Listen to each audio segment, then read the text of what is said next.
युवराज घिमरे, आपका ललन टॉप में स्वागत है।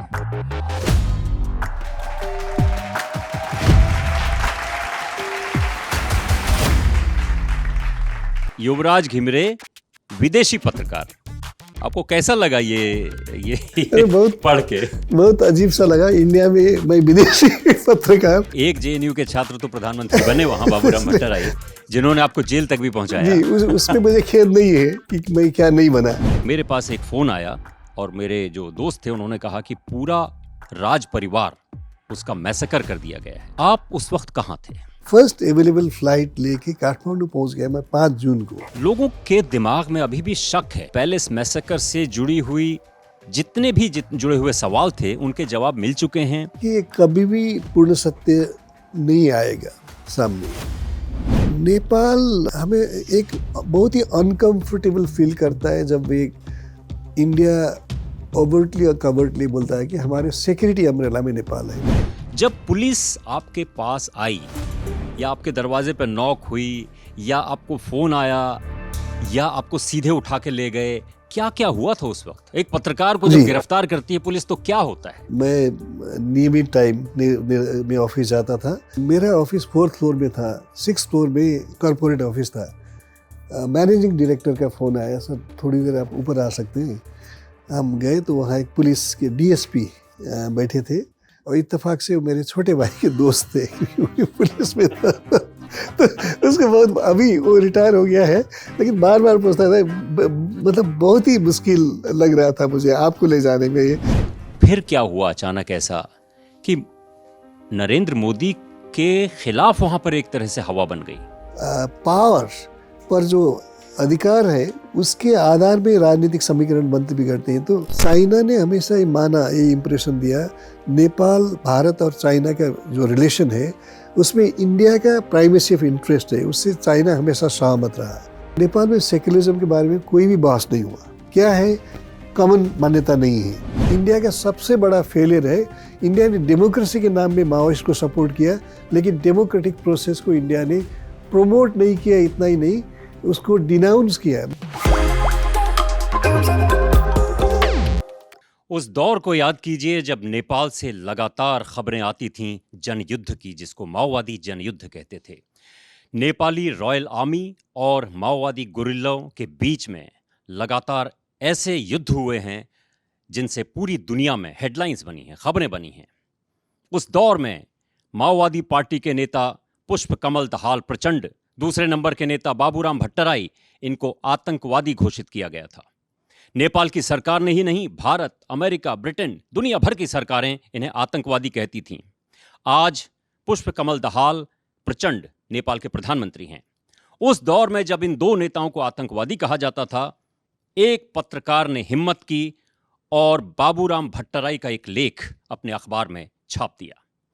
बाबूराम भट्टराई ने उस वक्त कहा था कि जो पैलेस मैसेकर हुआ, जिसमें पूरा राज परिवार तबाह कर दिया गया, कत्ल कर दिया गया, उसके पीछे RNAW और CIA का हाथ है। ये लेख छापने वाले पत्रकार युवराज घिमरे आज हमारे लल्लन टॉप के guest in the news room हमारे मेहमान हैं और मेरा उनसे एक अलग तरह का संबंध रहा। हमारे कुलीग भी रहे, आउटलुक में हमने साथ काम किया। उन्होंने ये लेख छापने के बाद अपने को एक तरह से खतरे में डाल दिया। नेपाल की ज्ञानेंद्र सरकार ने युवराज घिमिरे को जेल में बंद कर दिया, लेकिन अभी वो बताएंगे कि क्या उन्होंने आगे कॉम्प्रोमाइज किया, अपनी बात से पीछे हटे, या इतने साल बाद जो उन्होंने पत्रकारिता की उनके क्या खट्टे मीठे अनुभव रहे। युवराज घिमरे, आपका लल्लन टॉप में स्वागत है। बहुत बहुत धन्यवाद।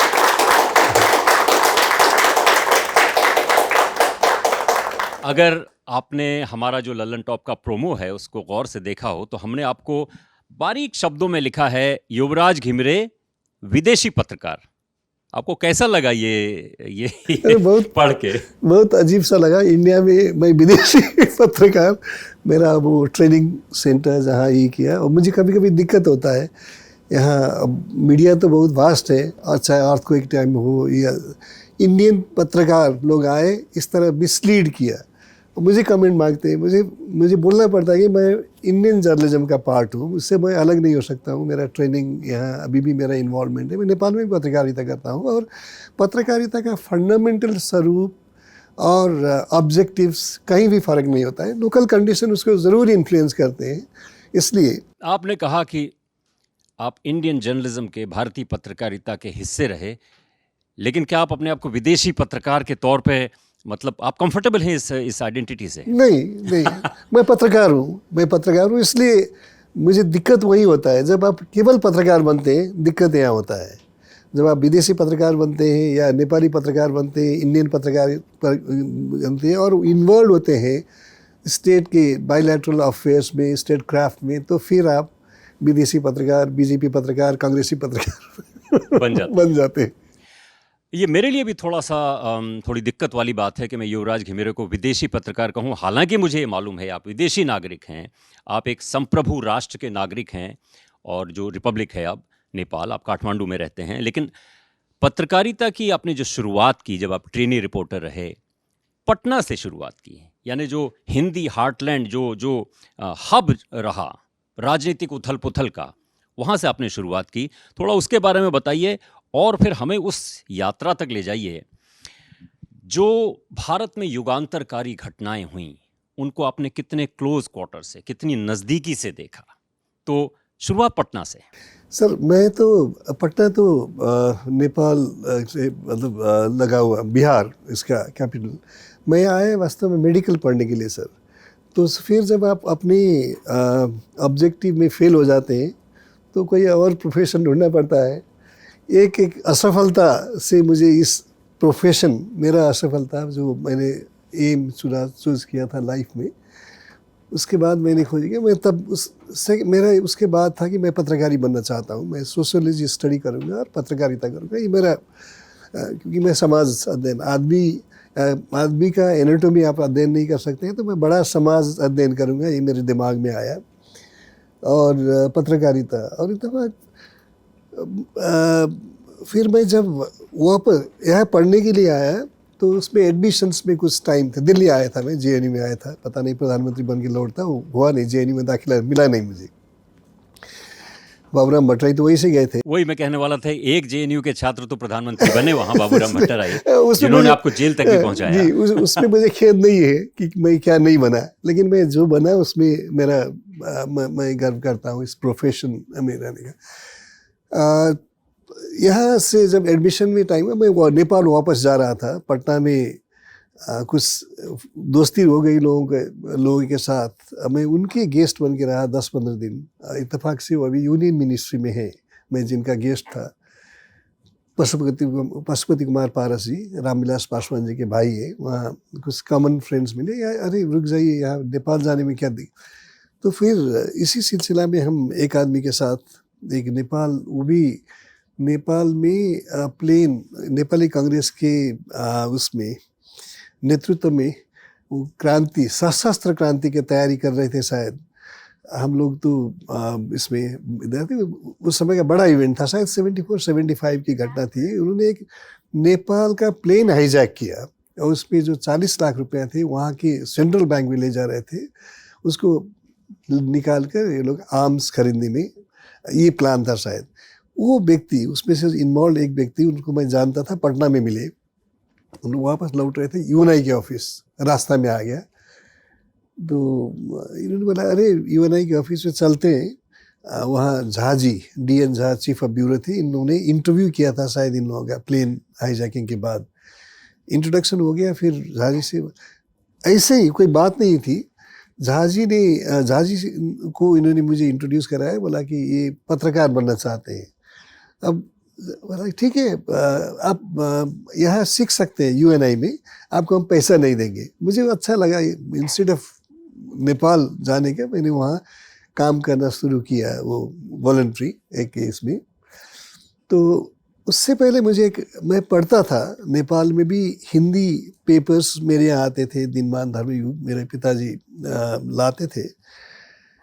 लेकिन उस दौरान में जब पहला, इससे कि कुछ साल पहले मेडिकल कॉलेज में एडमिशन के लिए मैं जब दिल्ली आया था, मैंने एक बहुत ही हिस्टोरिक इवेंट में मैं इंडियन पार्लियामेंट, मतलब पहला मेरा प्रेजेंस था इंडियन पार्लियामेंट में, मैं देखना चाहता था। तो 1 घंटा का क्वेश्चन आवर में मैं गया था। वो दिन इत्तेफाक से क्या था, जब जयप्रकाश नारायण की डेथ नहीं हुई थी लेकिन डेथ ऐलान किया गया और कंडोलेंस, वो उस तरह की घटना शायद इंडियन पार्लियामेंट में पहले हुआ भी नहीं, कभी होगा भी नहीं। तो मोरारजी देसाई प्राइम मिनिस्टर, शायद जनता पार्टी के आपस शोक सभा भी हो गई थी जी, पार्लियामेंट में, शोक प्रस्ताव पास हो गया था। एग्जैक्टली बम्बई में वो भर्ती जी थे जी, और जस्टोक वहाँ हॉस्पिटल में। डॉक्टर ने शायद कहा, मुझे जहाँ तक याद है, कि खलास हुआ, तो वो किसी ने उसको रिपोर्ट हाँ, कर दिया। और यह पेपर में छपे और मुझे उस दिन का सीन बहुत याद था। लेकिन मुझे A78 की घटना है, मुझे ये पता नहीं था कि 8 साल बाद मैं रेगुलरली उसी हाउस में जाकर वहाँ के इवेंट्स को, प्रोसीडिंग्स को कवर करूँगा। लेकिन उसने काफ़ी मुझे ये भी किया कि कितना पावरफुल। फिर प्राइम मिनिस्टर का दिन में स्टेटमेंट आया, it was a blunder Morarji Desai का, but not a Himalayan blunder. हाँ, ये बोला। तो एनीवे, फिर बाद में 2 साल के बाद मैं पटना में जाकर वहाँ एडमिशन वगैरह भी करना, पार्ट टाइम ही किया मैंने। 82-83 से फुल टाइम, ये मेरी जर्नलिज्म का यात्रा का शुरुआत था। और इसके बाद आपने जब पटना से शुरुआत की, बहुत सारी घटनाएं आपने ऐसी कवर की जो आज इतिहास की किताबों में जो नई पीढ़ी के बच्चे हैं वो पढ़ेंगे, उनके बारे में बात करेंगे। तसल्ली से आपसे ये भी जानना चाहेंगे कि वो कौन कौन सी घटनाएं थीं। जैसे एक मुझे याद आती है, बाबरी मस्जिद का ध्वंस जब 6 दिसंबर 1992 को हुआ, तो आप वहीं मौजूद थे। बहुत सारे प्रधानमंत्रियों से आपकी उनसियत रही, आपने उनसे बातचीत की, और मुझे ये भी बताया गया क्या मुझे मालूम है कि आप नेताओं के बहुत नज़दीक रहे, लेकिन उनसे डिटैच्ड भी रहे। उनसे ज़्यादा नज़दीक आप उनके परिवार वालों के नज़दीक रहे, और आपके खबरों का ज़रिया जो हैं वो नेताओं के ड्राइवर भी रहे, ऐसा भी हमें बताया गया है। तो शुरुआत हम करते हैं पैलेस मैसेकर से। 1 जून 2001 रात को, मुझे लगता है 2:30 या 3 बजे थे, और मेरे पास एक फ़ोन आया, और मेरे जो दोस्त थे उन्होंने कहा कि पूरा राज परिवार उसका मैसेकर कर दिया गया है, और बहुत बड़ी खबर थी। आप उस वक्त कहाँ थे?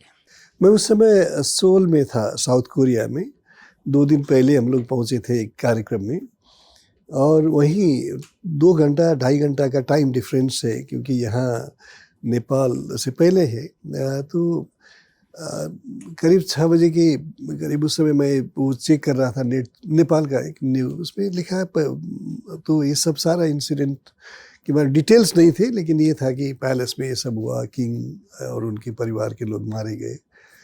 तो फ्राइडे नाइट था, इसलिए मुझे तो तुरंत वापस आना था, लेकिन वहाँ का यही कि फ्राइडे सैटरडे संडे कुछ भी नहीं होता, तो इसलिए मैं फर्स्ट अवेलेबल फ्लाइट लेके काठमांडू पहुँच गया। मैं 5 जून को, लंबा ट्रांजिट बैंकॉक में था, इमरजेंसी था।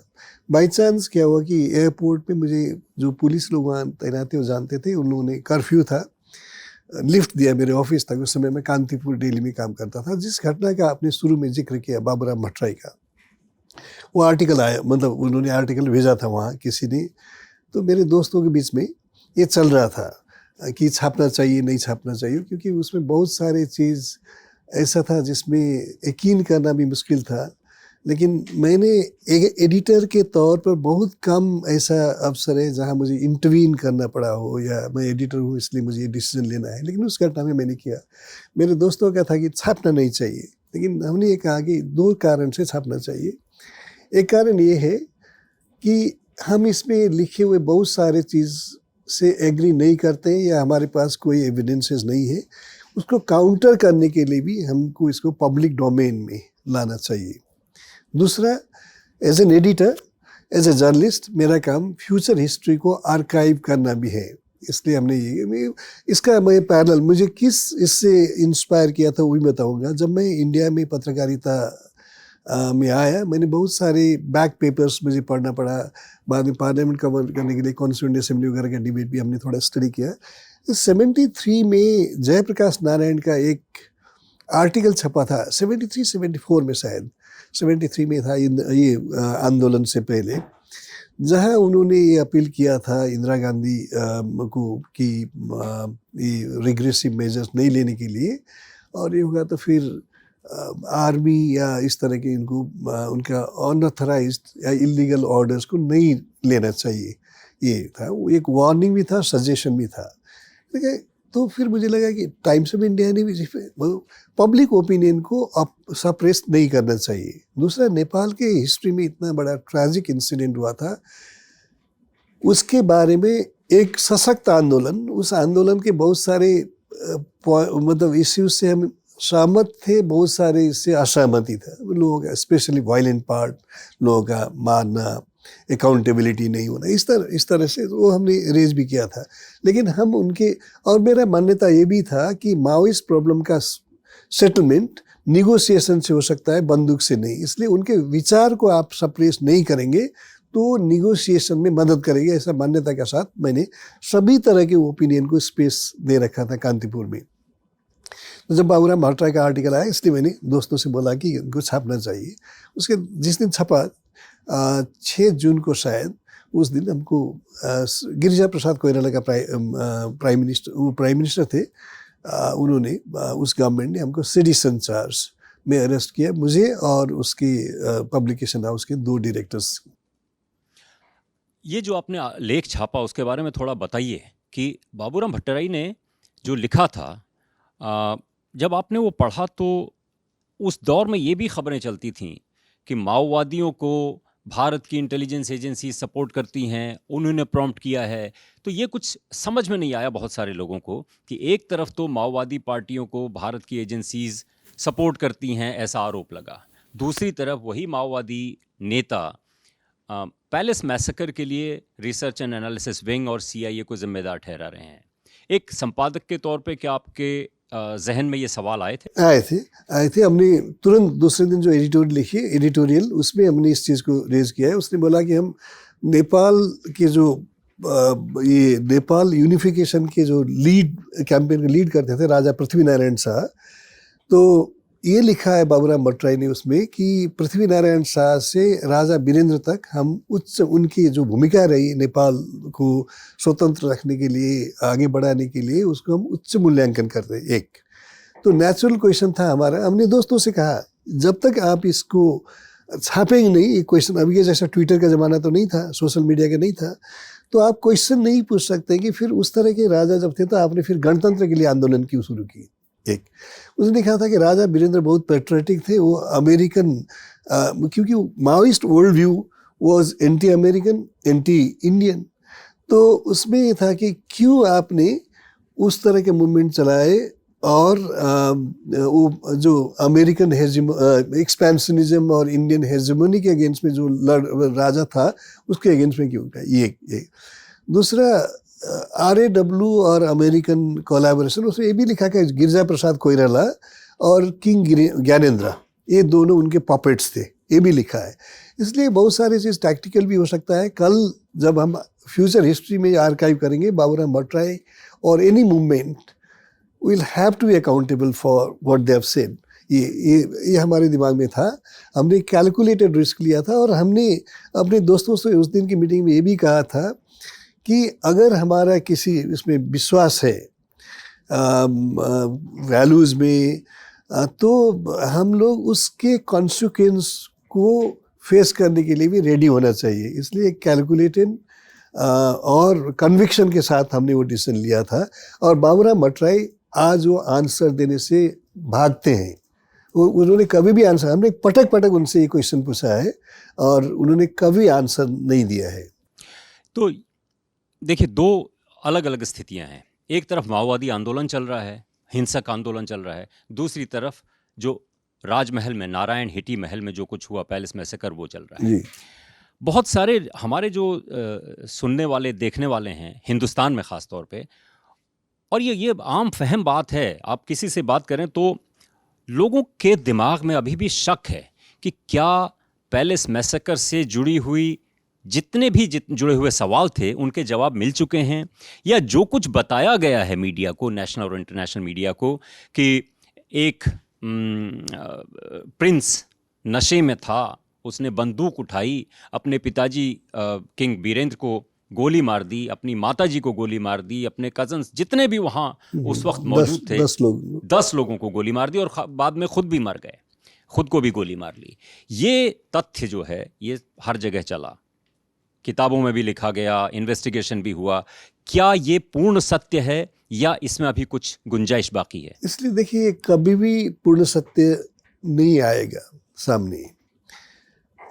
हमने बहुत ही इन्वेस्टिगेट किया नेपाल के अंदर में, बहुत सारे क्वेश्चंस या लूप होल्स में हम लोग गए। इसमें देखिए, दो चीज़ मैं इससे पहले, जैसे जॉन एफ कैनेडी के असोसिएशन में आप जाइए, अर्ल वारन कमीशन, चीफ जस्टिस थे, अर्ल वारन कमीशन के रिपोर्ट आए, उसमें बहुत सारे, उस रिपोर्ट में बहुत सारे लूप होल्स एक फुल्ली। और दूसरा क्या होता है कि इस तरह की घटना में नेचुरल सस्पिशन उस आदमी पर जाता है जो बेनिफिशरी होता है एक्सीडेंट का। अमेरिकन इसमें लिंडन में जॉनसन वाइस प्रेसिडेंट से प्रेसिडेंट बने, उनके ऊपर गया है ना। दूसरा, इंडिया में देखिए ना, इंदिरा गांधी को छोड़ दीजिए, उसमें राजीव गांधी का देखिए, कितनी आप मीडिया देखेंगे तो फैमिली के मेंबर्स के प्रति भी उनके पॉलिटिकल राइवल्स या किसी बहुत सारे क्वेश्चंस उठाए, सवाल। इसलिए बेनिफिशरी जो अननेचुरल बेनिफिशरी होते हैं वो क्वेश्चन में। नेपाल के केस ये नहीं था, आप ये खुला ज्ञानेंद्र ओनली सर्वाइवर ने, हम लोगों ने बहुत इन्वेस्टिगेट किया। वो नेचर कंजर्वेशन की मूवमेंट में थे और 6 महीने पहले उनका प्रोग्राम तय हुआ था चितवन और पोखरा होते हुए मुस्तांग जाने के लिए, और बहुत सारे चीज़ नहीं आए। जल्दीबाजी के कारण रिपोर्ट इन लोगों ने बोला कि 10 दिन का, 7 दिन का टाइम दिया। 7 दिन के टाइम में ये बहुत कोशिश किया, चीफ जस्टिस के नेतृत्व में हुआ, हाउस के स्पीकर के नेतृत्व में, जिसमें चीफ जस्टिस में था, लीडर ऑफ द अपोजिशन को भी रखा था। हालांकि उन्होंने बैकआउट, पहले Madhav Nepal leader of the opposition था, उन्होंने रिक्वेस्ट किया कि मुझे एक्सक्लूड नहीं करना चाहिए। जब उनको इंक्लूड किया तो फिर उन्होंने बोला कि हम नहीं जाएंगे। तो इसलिए फेयरनेस उनके दिमाग में था, जिसने भी ऑर्डर किया हो। मुझे लगता है कि ज्ञानेंद्र इन्वॉल्व थे, उन्होंने, लेकिन उन्होंने बैकआउट किया। और मेरी जब पहली बात हुई थी, मैंने ये चीज़ मैंने बोला भी, इंडिया का अर्ल वारन कमीशन वाला रिपोर्ट बोला कि काठमांडू वाज बर्निंग, इसलिए इन लोगों से मेरा कोशिश था मैक्सिमम इन्वॉल्वमेंट और ट्रांसपेरेंसी के साथ ये आ जाए। लेकिन लीडर ऑफ द अपोजिशन उनका बाहर निकलना उतना हेल्पफुल नहीं हुआ, एक। दूसरा, नेपाल के पार्लियामेंट का मैसिव फेल्यूर हुआ। नेपाल का पार्लियामेंट ने कभी इमरजेंसी मीटिंग, गिरिजा प्रसाद कोइराला जो प्राइम मिनिस्टर थे, अपना ड्यूटी पूरा नहीं किया उस पार्लियामेंट ने। पार्लियामेंट का इमरजेंसी सेशन नहीं बुलाया, कंडोलेंस तक नहीं किया, इन्वेस्टिगेट जो उसको करना चाहिए था उसने नहीं किया। तो इसका आप निहितार्थ क्या निकालते हैं? क्या कोई इसका निहितार्थ है? हम फेलियर मानते हैं, हम मोटिव कोई मतलब मोटिव इम्प्यूट नहीं करते हैं, लेकिन टोटल फेलियर, और state was in A state of paralysis, कोई अपना ये नहीं कर रहा था। तीसरा, और ये किंग का क्रिटिकल, ज्ञानेंद्र का बहुत ही क्रिटिक, ये उससे आदमी था, वो मिलिट्री एडीसी आई थी, मिलिट्री सेक्रेटरी या क्या बोलते हैं पैलेस में, विवेक शाह, वो किंग ज्ञानेंद्र के साथ डिफरेंस होकर निकल गया। उसने किताब में बहुत ही एक दो ऐसा फैक्ट है अनकॉन्शियसली, जिससे पोस्टमार्टम वगैरह नहीं हुए, वहाँ नेशनल मॉर्निंग था, तो प्रिंस ज्ञानेंद्र ने बोला कि पोस्टमार्टम करना चाहिए।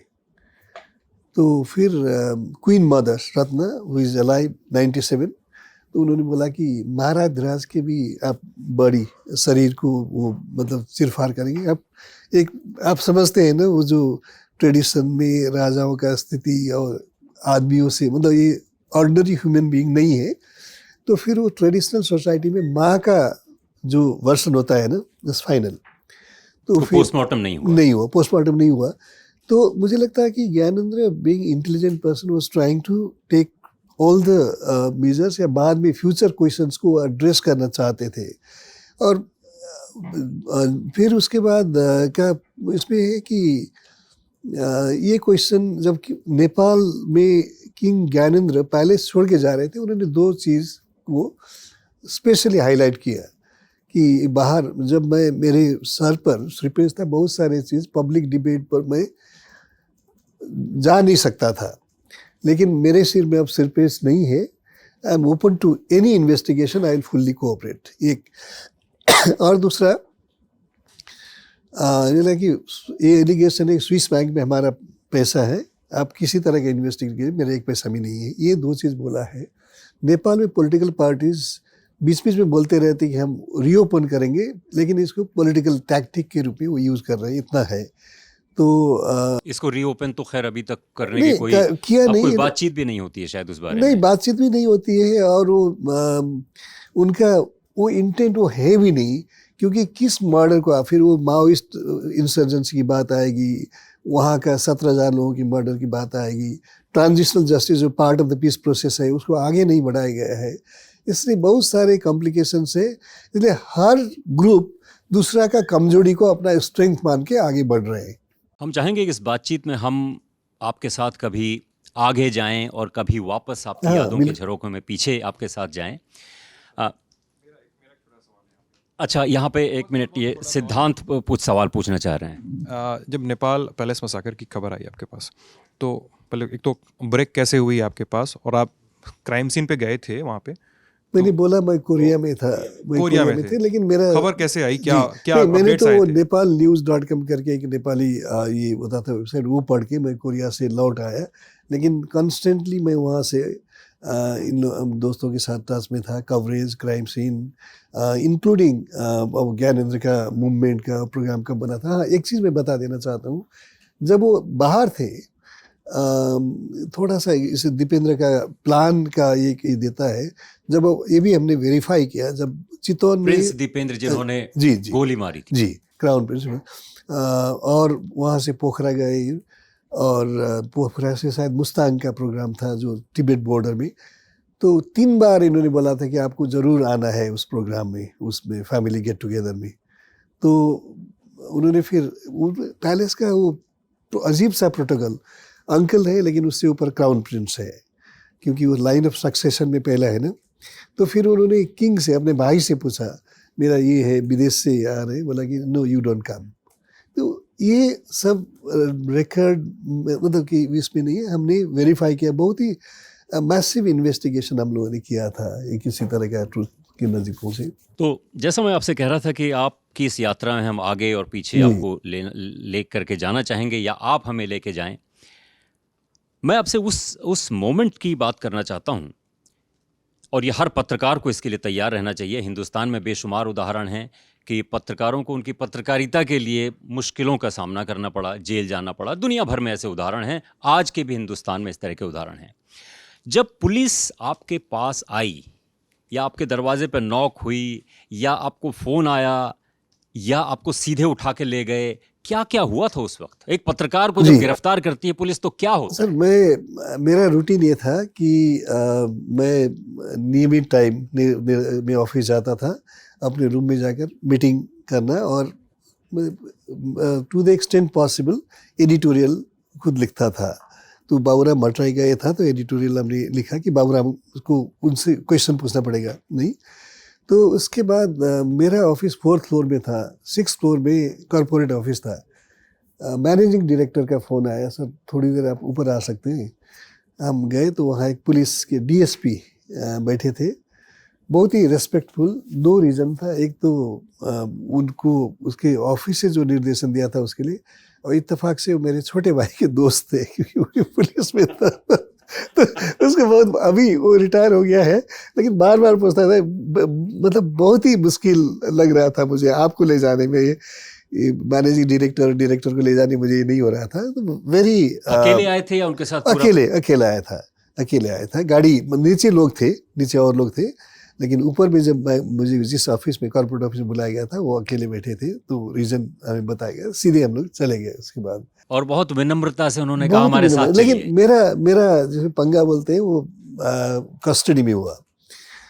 10 दिन हम लोग कैसे हुआ, क्या हुआ, विस्तार से बताइए। हाँ, जब हम लोग गए वो पुलिस स्टेशन में, हम लोग रहे डिस्ट्रिक्ट पुलिस ऑफिस में, एक रूम में हम लोग तीन लोगों को रखा। तो बीबीसी में होम मिनिस्टर, उस समय का होम मिनिस्टर और डिप्टी प्राइम मिनिस्टर, शायद अभी प्रेसिडेंट्स का कैंडिडेट हैं, अभी प्रेसिडेंट्स का इलेक्शन होने वाला है नेपाल में, उसके कैंडिडेट है नेपाली तरफ से रामचंद्र पौडेल। उन्होंने, हम लोगों ने ये पेपर में छापा था कि कोई पूर्जी के बिना, कोई रीजन स्पेसिफाई किए बिना हम लोग को अरेस्ट किया था। तो इन्होंने बोला कि नहीं, हमने पूंजी भी दिया था, बिल्कुल सब ड्यू प्रोसेस से इन लोगों को कस्टडी में लिया गया था। वहाँ नेपाल में भी एक रिजेंटमेंट तो था ही। बाय द वे उसमें प्राइम मिनिस्टर, यहाँ एम्बेसडर चक्रवास्तुला थे, उनका डेथ हो गया है। डिप्टी प्राइम मिनिस्टर और होम मिनिस्टर रामचंद्र पौडेल थे, उन्होंने जस्टिफाई किया। और बोले, प्राइम मिनिस्टर ने कुछ लोगों को बोला कि ऊपर के ऑर्डर से, प्राइम मिनिस्टर से ऊपर तो राजा होता है। फिर लोगों ने पैलेस सेक्रेटेरिएट में अप्रोच किया, तो वहाँ से स्टेटमेंट आया कि हमारा कोई हाथ नहीं है, कोई जिम्मेदारी लेने को तैयार नहीं था कोई। कि युवराज लेकिन घिमिरे को क्यों गिरफ्तार किया हमको ये पता चला कि home minister, prime minister specially इसमें थे। तो वहाँ पर जब रामचंद्र पौडेल का स्टेटमेंट आ रहा है बाहर, बीबीसी में आ रहा है, ये आ रहा है, तो मेरे दोस्त लोग आते थे मिलने के लिए, जो ऑथोराइज्ड मीटिंग टाइम था। तो उसमें मैंने उनको बोला कि नहीं, मैं इसको कंट्राडिक्ट करना चाहता हूँ, मैं चैलेंज करना चाहता हूँ, ये हम लोगों को टॉलरेट नहीं करना चाहिए, लेकिन वहाँ कैसे आप इंटरव्यू देंगे।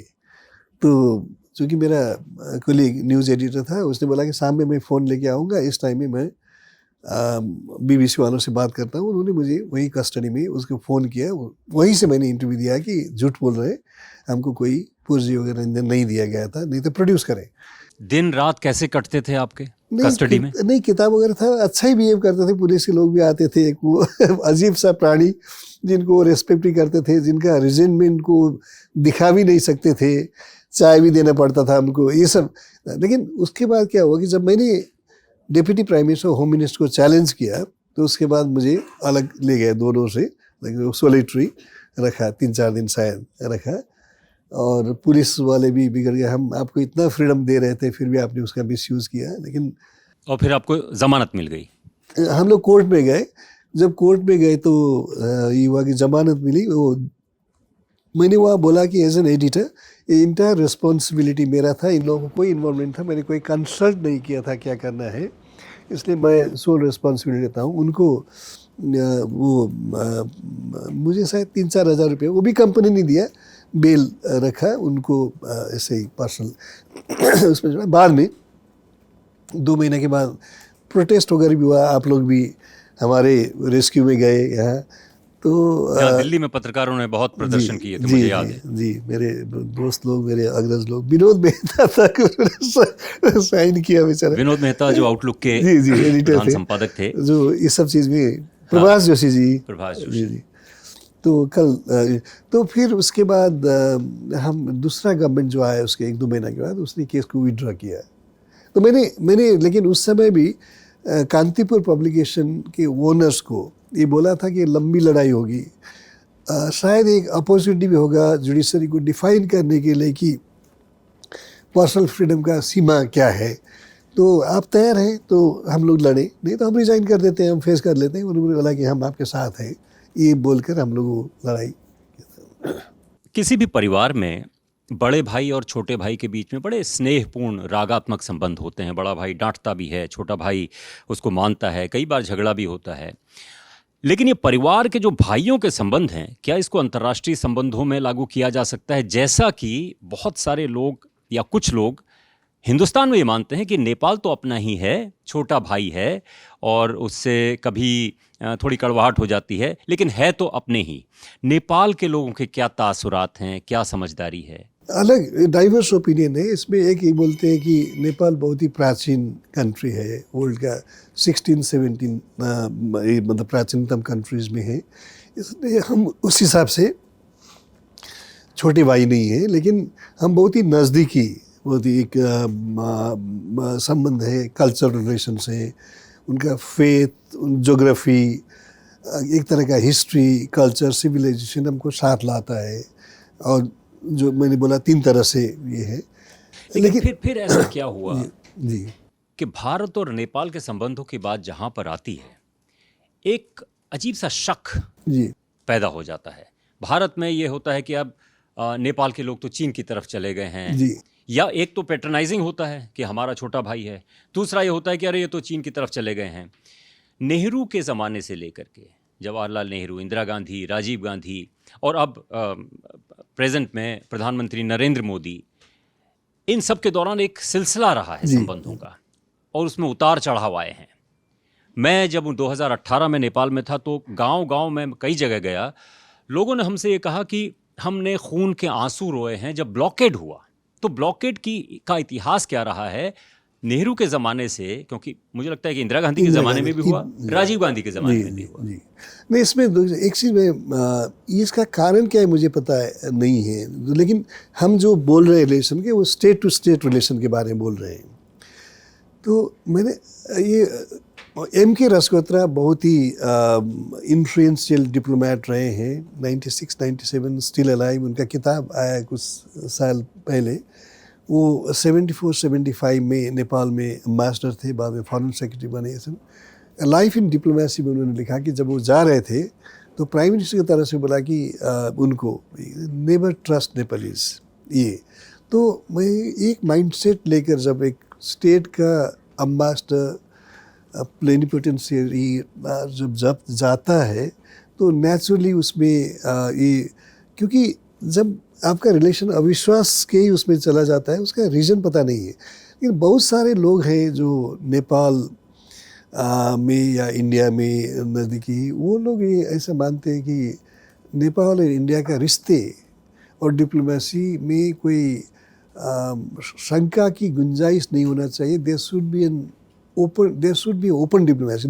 दूसरा एम्बेसडर की बात मैं जिक्र करता हूँ, श्रीमन नारायण, जो शायद लाल बहादुर शास्त्री के टाइम में वो नेपाल में एम्बेसडर बने और इंदिरा गांधी जब आई तो उनको वापस बुलाया।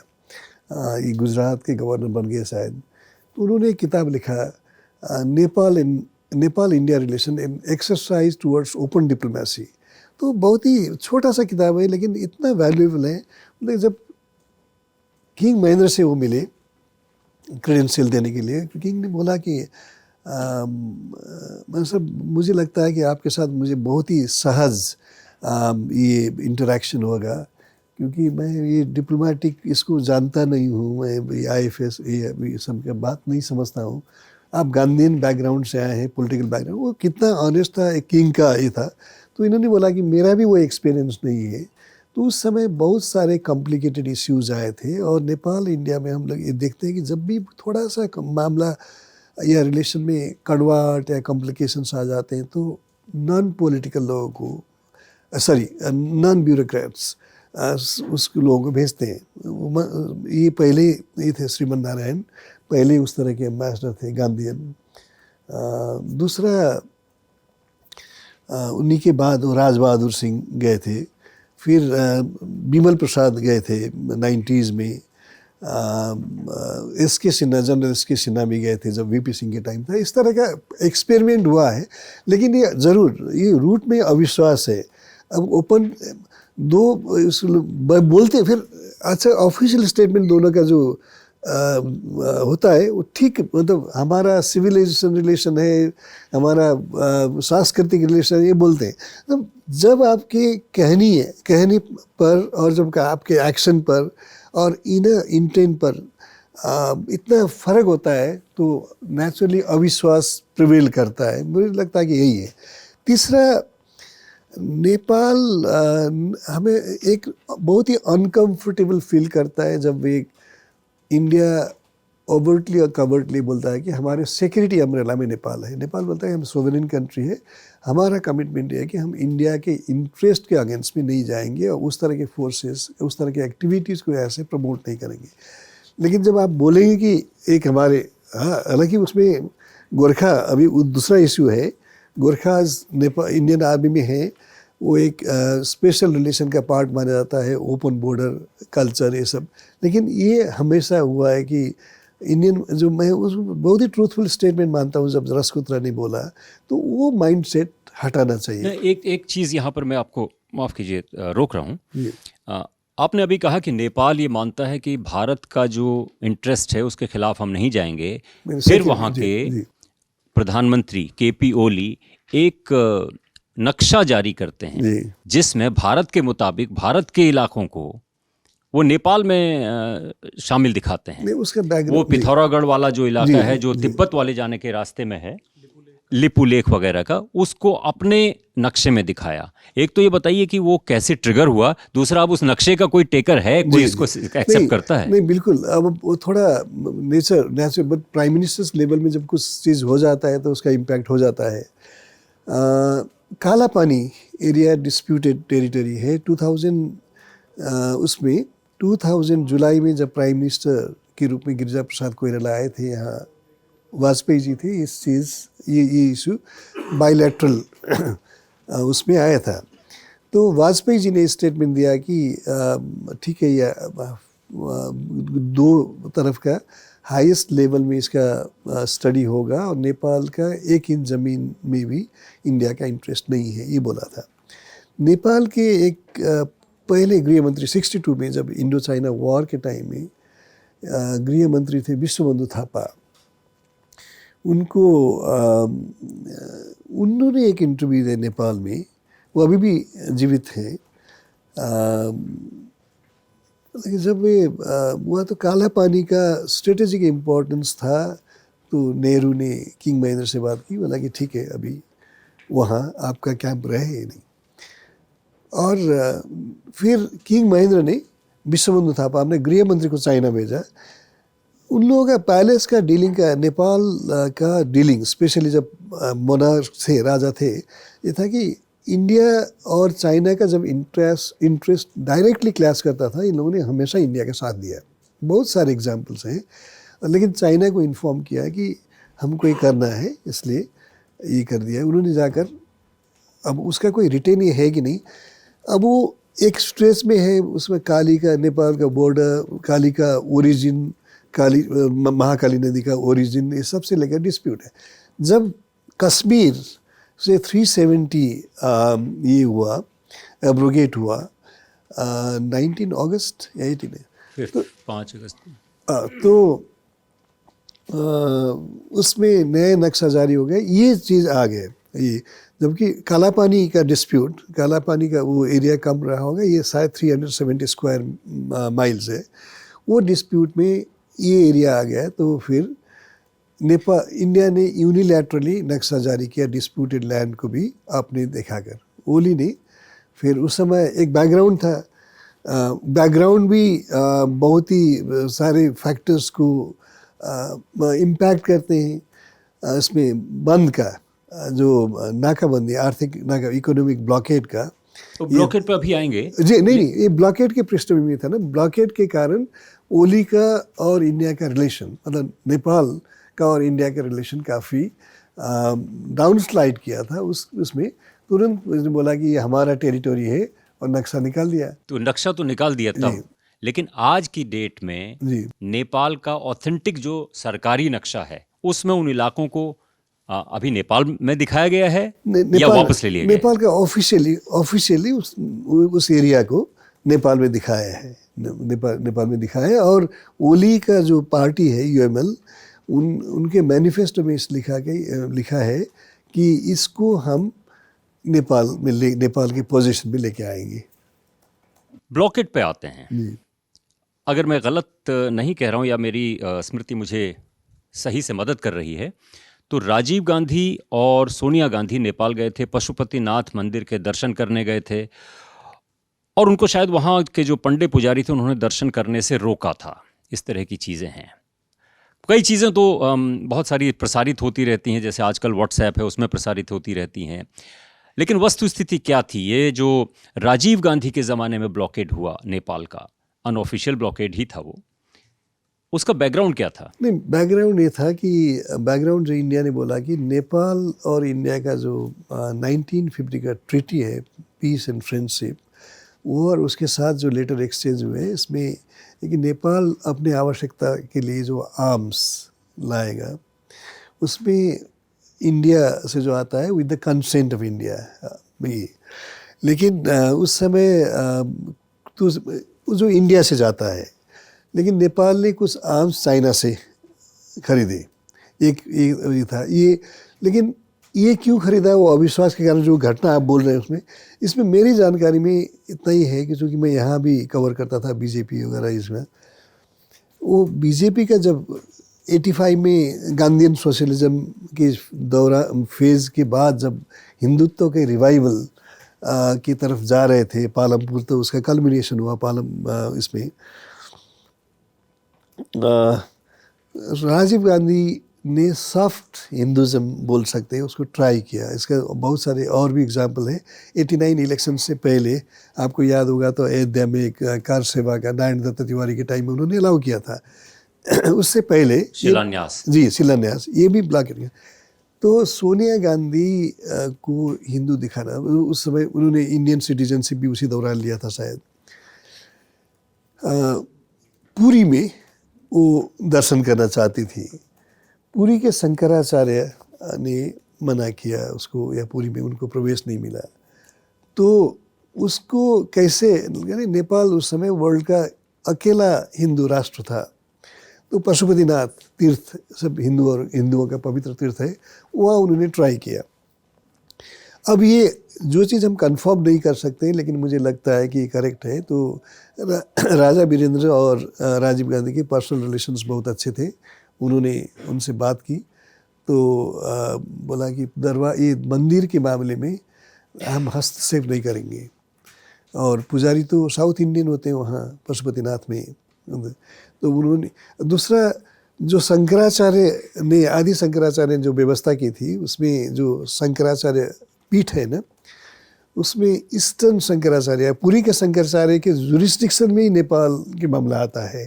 तो उन्होंने भी मना कर दिया। वही आदमी अपील भी उनके ही पास गया तो उन्होंने मना कर दिया, वो ख़त्म हो गया। तो रिलेशंस बिटर हुए। तो ब्लॉकेड इसी कंटेक्स्ट में आया था। वो ये गवर्नमेंट तो ये नहीं बोलेगा ना कि क्योंकि मंदिर, और ये सीधे सीधे कहा भी नहीं जा सकता है कि वो सोनिया गांधी को दर्शन नहीं करने दिए गए इसलिए ब्लॉकेड हुआ। जी, पशुपतिनाथ में ये लिखता है कि इंट्रेंस फॉर हिंदूज ओनली। तो ये कारण से। लेकिन फिर अगला सवाल उसमें ये बनता है कि जब प्रधानमंत्री बने नरेंद्र मोदी 2014 में, और प्रधानमंत्री बनने के 1-2 महीने बाद वो नेपाल गए, तो काठमांडू की सड़कों में मोदी मोदी के नारे लोग मतलब बिछ गए थे। जी जी जी। फिर क्या हुआ अचानक ऐसा कि नरेंद्र मोदी के खिलाफ वहां पर एक तरह से हवा बन गई? जी, मुझे लगता है कि ये मोदी पहले भूटान गए, उसके बाद जुलाई में 2014 मई में बनने के बाद जुलाई में नेपाल गए। ज़रूर एक हीरोज़ वेलकम। अब वो नेपाल में लोग दूसरा एक रिजेंटमेंट भी रहा होगा कांग्रेस से। उस समय क्या हुआ था, लोग बोल तो नहीं सकते थे, लेकिन नेपाल में जो चेंजेस, पॉलिटिकल चेंजेस में आगे इंडिया का जो बाबूडम हम जिसको बोलते हैं, उनके छोटे छोटे अफसर भी वहाँ के इंटरनल अफेयर में ज़्यादा विजिबल था। यहाँ तक कि प्रचंड ने बोल दिया कि इंडिया को माइक्रो मैनेजमेंट नहीं करना चाहिए। हालांकि वो बेनिफिशियरी है इंडिया के एक इंटरवेंशनल रोल के कारण। तो 2014 की बात है। और लेकिन 2015 उसके एक साल के अंदर, फिर उसके बाद दोबारा भी गए। उसके एक साल के अंदर में नेपाल जब कॉन्स्टिट्यूशन अपना, हालांकि हम तो बहुत ही क्रिटिसाइज़ कर रहे थे जिस तरह से, मतलब टोटल एब्सेंस ऑफ प्रोसेस, कोई डिबेट नहीं, कोई प्रोसेस नहीं, जो हर चीज़ में फास्ट ट्रैक बोल के कॉन्स्टिट्यूशन ला रहे थे लोग। तो उसमें जयशंकर गए एज फॉरेन सेक्रेटरी। उन्होंने बोला कि तराई के पीपुल का जो ग्रीवांसेस है उसको आप एड्रेस कीजिए, तब तक कॉन्स्टिट्यूशन नहीं लाइए। इसको समझना थोड़ा ज़रूरी है। तराई का मतलब ये है नेपाल की तराई वाला मैदानी इलाका, जहाँ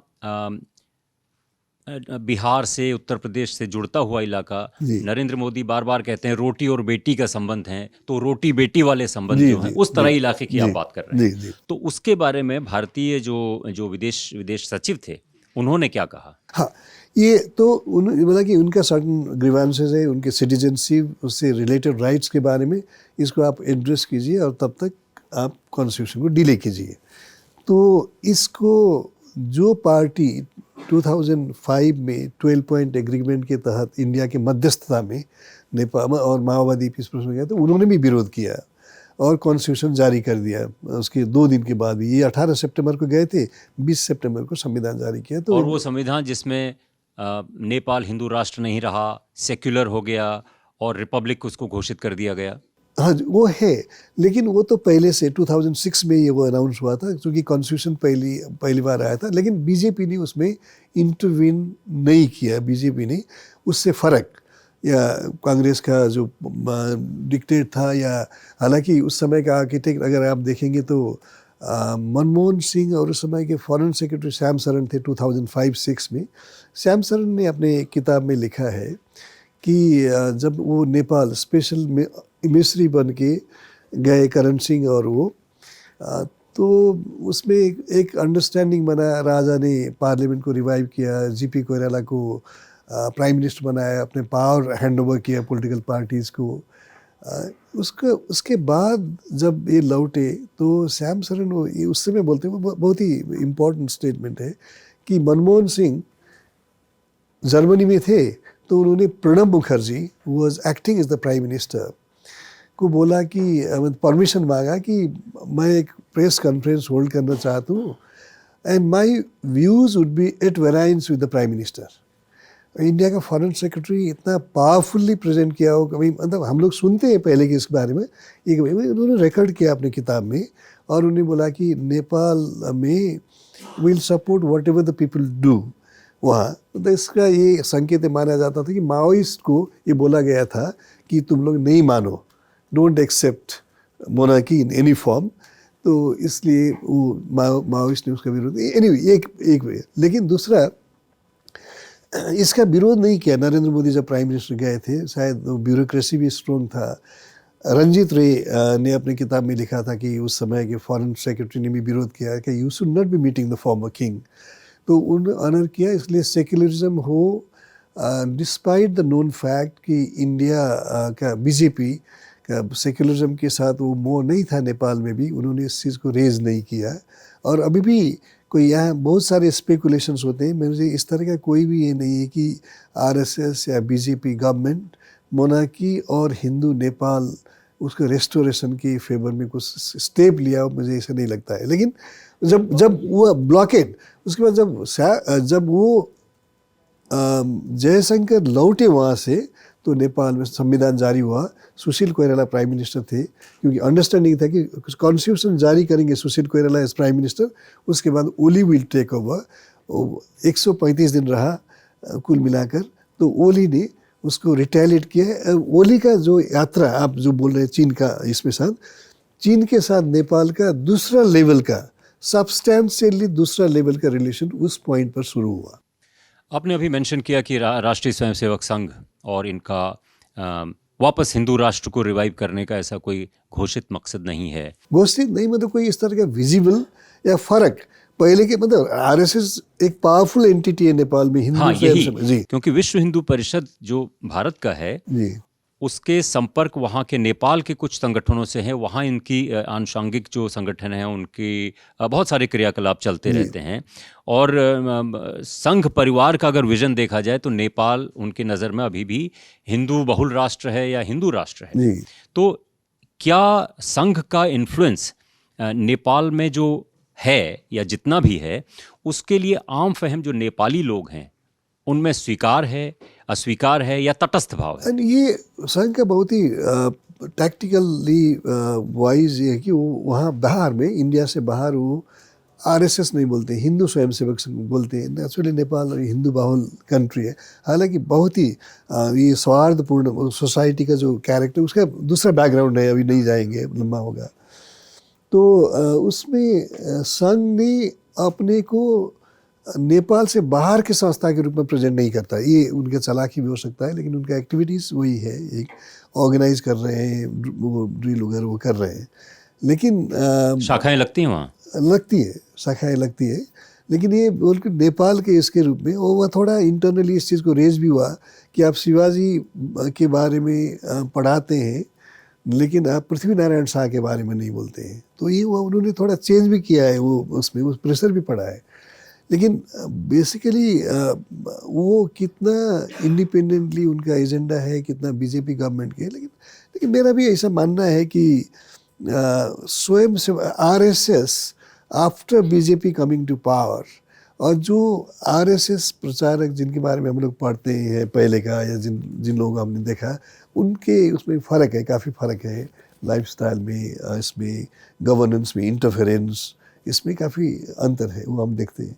एक सवाल भारत नेपाल संबंधों में जो एक संवेदनशीलता है उसके बारे में, उदाहरण के तौर पे। मैं तराई के बारे में आऊँगा जब। हाँ, तराई वाली बात आपकी अभी जी। अधूरी रह गई, क्योंकि तराई बहुत, वो भी एक सेंसिटिव मामला है। लेकिन जो संवेदनशीलता भारत को लेकर के नेपाल में है, उसका उदाहरण लगभग 10 साल पुरानी बात है कि एक अफवाह उड़ी नेपाल में कि भारत का एक एक्टर ऋतिक रोशन, उसके हवाले से ये बात कही गई कि उन्होंने कुछ नेपाल विरोधी बयान दिया, जबकि सच ये था कि उन्होंने कुछ कहा नहीं। और उसके बाद पूरा एक तरह से बेचैनी फैल गई, आगजनी होने लगी। जी, जी। ये अचानक क्यों इतना भड़क जाता है नेपाल, जबकि कुछ सब्सटेंशियल कुछ था नहीं नेपाल के खिलाफ? एक ये बहुत क्योंकि पत्रकारिता का किस तरह मिसयूज हो सकता है, उसका डिस्ट्रक्टिव इम्पैक्ट क्या हो सकता है, ये विभिन्न फॉर्म में, विभिन्न टाइम में, विभिन्न उसमें हम लोगों ने देखा है। एक लोकल टेबलॉइड ने लिख दिया कि ऋतिक रोशन ने बहुत ही कुछ डेरोगेटरी चीज़ बोला, उसका कोई प्रमाण नहीं था। उस कुछ पेपर ने, यहाँ के पेपर ने और नेपाल के पेपर ने, काठमांडू पेपर ने भी उस चीज़ को लिफ्ट किया। फिर उसके बाद आग वगैरह, गोली चली, वहाँ एक आदमी मारा गया प्रोटेस्ट में। ये मॉब फ्रेंजी बेसिकली, कोई किसी आदमी को एक मतलब कुछ लोग बोलते हैं कि चोरी करके पकड़ मारी, मॉब चला जाता है, मार देता है। अनफॉर्चुनेटली हुआ, लेकिन उसमें फॉर्चुनेटली ये भी हुआ कि हालांकि बहुत लोगों ने इंटरवीनिंग, हम लोगों ने भी बहुत ही पॉजिटिव रोल प्ले किया, उसको किस तरह आग को बुझाना है। एम्बेसडर देव मुखर्जी थे, he played very effective role. Hrithik Roshan से कांटेक्ट किया, उससे उसका टेप्ड इंटरव्यू नेपाल टेलीविज़न जो सबसे बड़ा व्यूअरशिप हुआ प्ले किया। हम लोगों को उन्होंने अप्रोच किया, हम लोगों ने भी किया। ये होता है क्योंकि जो अफवाहें हैं ना, उसका पोटेंशियल बहुत ही डिस्ट्रक्टिव पोटेंशियल काफ़ी ज़्यादा है। और दूसरा, उससे पहले भी मतलब 70s में, ये 2000 की करीब की बात है, 2001 की। 70s में धर्मेंद्र के बारे में ऐसा ही था, राजस्थान में कुछ इंसिडेंट हुआ तो फिर पॉलिटिकल में हाँ नेपालियों के साथ मिसबिहेव किया, उनका फिल्म वगैरह बैन हुआ।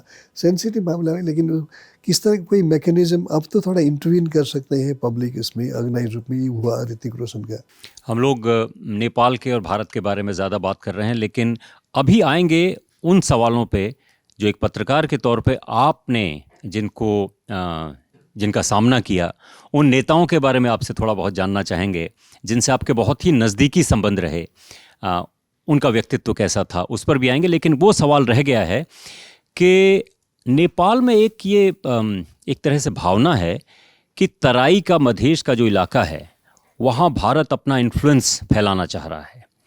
ये क्यों जड़ें जमा रहा है? ये भाव क्यों जड़ जमा रहा है? ये स्वाभाविक है कि आप जो एडजॉइनिंग एरिया में आपका अपना इन्फ्लुएंस, स्पेशली बड़ा पावर, आप रीजनल पावर है, वर्ल्ड पावर बनने का ये इंडिया ये दिख रहा है। लेकिन मुझे लगता है जिस नैरेटिव के बेसिस में भारत ये कोशिश कर रहा है, उसने अपना कॉन्सेप्ट, इवन तराई में भारत ने अपना सपोर्ट या गुडविल लूज़ किया है। तराई, पहले मैं बताता हूँ, नेपाल में अभी तो 77, पहले 75 डिस्ट्रिक्ट्स हुआ करते थे। आउट ऑफ 75 डिस्ट्रिक्ट्स, 20 डिस्ट्रिक्ट्स जो इंडिया के साथ लगे हुए हैं, वो उसको तराई, प्लेन एरिया बोलते हैं, जो काफ़ी फर्टाइल है, इकोनॉमिक अपॉर्चुनिटीज़ हैं, और उसका करीब 50-51% पॉपुलेशन है। तो लेकिन वो बहुत ही डाइवर्स, जिस तरह इंडिया के ऑफिशियल या मीडिया भी अपने प्रेजेंट करता है कि वो भारत बिल्कुल मतलब वहाँ का रोटी बेटी का संबंध आपने बोला था, या भारतीय ओरिजिन, ये बहुत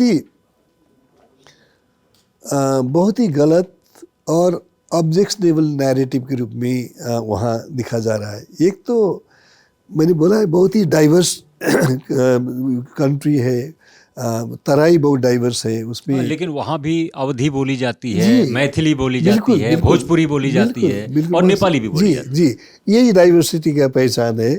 और वहाँ थारू है, जो वहाँ के, जिसको आप अबोरिजिनल्स बोलते हैं, वहाँ राजवंशी है, वहाँ संथाल है, वहाँ हिल से इकोनॉमिक अपॉर्चुनिटी के लिए लोग गए हैं, पुश्तों से सेटल कर गए हैं। वहाँ बिहार और यूपी, अब तो 4 बिहार का बाइफिकेशन हुआ है, यूपी का हुआ है, बिहार और यूपी से लोग जाकर सेटल कर हाँ, भारतीय मूल के लोग तो हैं ही, तो भारत को नहीं नेचुरली उनसे एक रहेगा एफिनिटी। नेचुरली, लेकिन इंडिया जिसको दिखता है प्रमोट करने के लिए, मैं एक छोटी सी, ज़्यादा एम्बैरेसिंगली मुझे मत पूछिएगा, लेकिन जब एम्बेसडर्स जाते हैं, मान लीजिए बिहार से जाते हैं, छिमेक का है, वो इंडिया के पड़ोसी के रूप में नहीं देखते हैं, अपने ही लोगों के बीच में गए ऐसा लगता है। वो जिस कास्ट के, उस कास्ट को प्रमोट कर देते हैं, दूसरा एम्बेसडर दूसरे कास्ट को प्रमोट कर देते हैं। अब आप किस तरह से, किसी तरह से इंटरनल, तो आपका जनरल पब्लिक के सेंटिमेंट के साथ कोई खास ये मतलब नहीं है। तो उसमें क्या होता है कि अब वो इंडियन ओरिजिन जो बोलते, मैं एग्जाम्पल देता हूँ, मतलब ये ज़्यादा इफेक्टिवली मैं इलस्ट्रेट कर पाऊँगा। वहाँ जनकपुर है जो रामायण कालीन क्षेत्र है। राम ने जाकर धनुष वहाँ तोड़ा था, हमारे सीता माता को शादी में अयोध्या लेके आए थे। वो पार्ट अभी भी वहाँ है, नेपाल में है। उस समय का जो मिथिला रहा होगा, उसका huge extended territory Mithila Tirhut में है। अब आप जनकपुर के अभी जो नेपाली हैं उनको भारतीय ओरिजिन मानेंगे, या इस तरफ जो लोग रह रहे हैं उनको नेपाली ओरिजिन मानेंगे? ये कोई इशू है? ये इससे एक ही चीज़ प्रूव होता है, नेपाल और भारत के बीच में कुछ एरिया में कॉमन एंसेस्ट्री है, कॉमन हेरिटेज है, कॉमन कल्चर है, कॉमन बिलीफ है, और पुस्तकों का एक वार्म बॉन्ड है। उसको आप बिल्कुल स्प्लिट कर रहे हैं कि हमारे ओरिजिन के लोगों का राइट सुनिश्चित होना चाहिए। नेपाल के तराई के लोगों का मतलब ह्यूमन राइट बड़ा इश्यू है। उनका पॉलिटिकल रिस्पॉन्सिबिलिटी इंडिया का नहीं है। इंडिया को इस चीज़ को, मुझे लगता है कि ये डिप्लोमेसी, मतलब किस तरह उस एरिया का डेवलपमेंट हो सकता है, उनका राइट सुनिश्चित कर सकता है, वो कंसर्न होना चाहिए। एक दूसरा, ज़रूर जब मैसिव पॉलिटिकल चेंज होता है, उस चेंज के बाद उस सेटअप में जो लोग सोचते हैं कि उनका पीड़ा या उनके राइट्स को सब पहले उचित जगह नहीं दिया गया है, उनका एकोमोडेशन होना चाहिए। लेकिन उस प्रोसेस में हम लोग बढ़ा चढ़ा कर भी बहुत सारे बोलते हैं। ये नेपाल, ये यहाँ बहुत सारी चीज़ आए कि तराई इंटरनल कोलिशन है, पहाड़, इंक्लूडिंग जो लोग फॉरेन सेक्रेटरी वगैरह एम्बेसडर रहे, उन्होंने भी इस चीज़ बोला। वो बहुत दुखद चीज़ है। कंप्लीट पैरिटी कहीं नहीं होता है इवोल्यूशनरी प्रोसेस में। यहाँ भी है ना, नॉर्थ ईस्ट का वही ग्रीवेंसेस है। इसलिए उसको एक पॉलिटिकल इश्यू बनाना और उसमें इंटरवीन करने का कोशिश, वो बैकफायर करेगा। और चाइना का, मैं इसी के साथ आता हूँ, 2005-2006 में जब नेपाल में ड्रास्टिक पॉलिटिकल चेंज हुआ, नेपाल सेकुलर बना, गणतंत्र बना 2 साल में, उसी बुनियाद पर संघीय बना। उसमें क्या हुआ कि इंडिया ने एक लीड रोल ले लिया माओइस्ट को, जब पॉलिटिकल प्रोसेस में और सेंट्रल स्टेज में ले गया इंडियन मीडिएशन के साथ। उसमें क्या हुआ कि चाइना ने हमेशा ये माना, ये इम्प्रेशन दिया, नेपाल, भारत और चाइना का जो रिलेशन है उसमें इंडिया का प्राइमेसी ऑफ इंटरेस्ट है, उससे चाइना हमेशा सहमत रहा। एडवाइस देता था कि आपको इंडिया के साथ अच्छा रिलेशन बना के रखना चाहिए।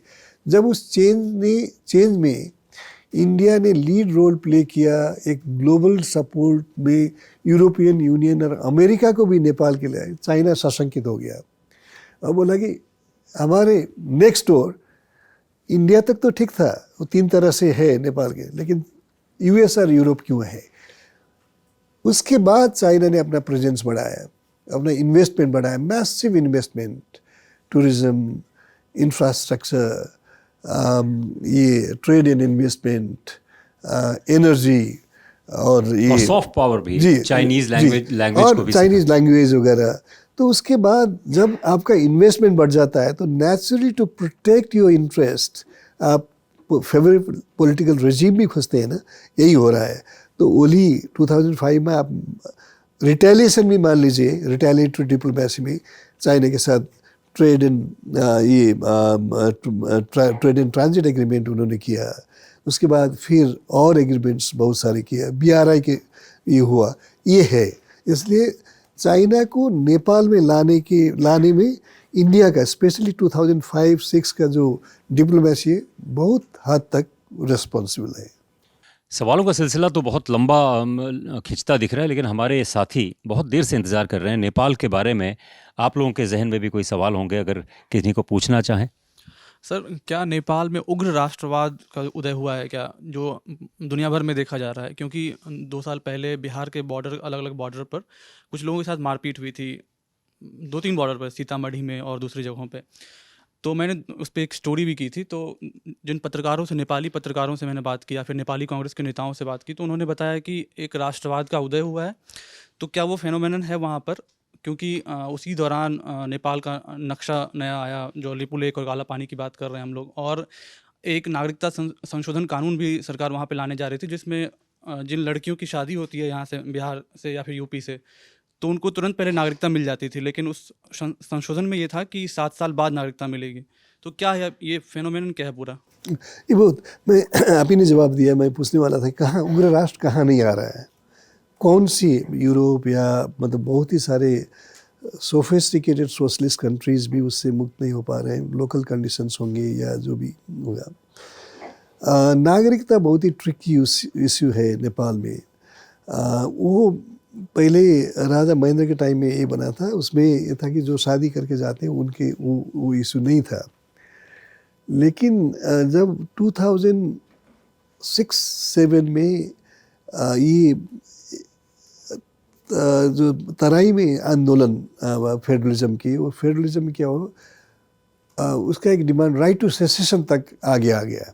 तो उसका एक काउंटर बोला कि ये वल्नरेबल जगह है कि राइट टू सेसेशन अगर डिमांड होता है तो उसमें नागरिकता बहुत इशू प्ले करता है। इंटरकास्ट या बॉर्डर के दोनों तरफ का शादी बहुत कॉमन फिनोमेना है, कभी इशू नहीं रहा, कभी सिटीजन। दूसरा ये कि नागरिकता में इन लोगों ने क्या किया, एक इशू बन गया, बल्क में एक बार नागरिकता बांट दिया।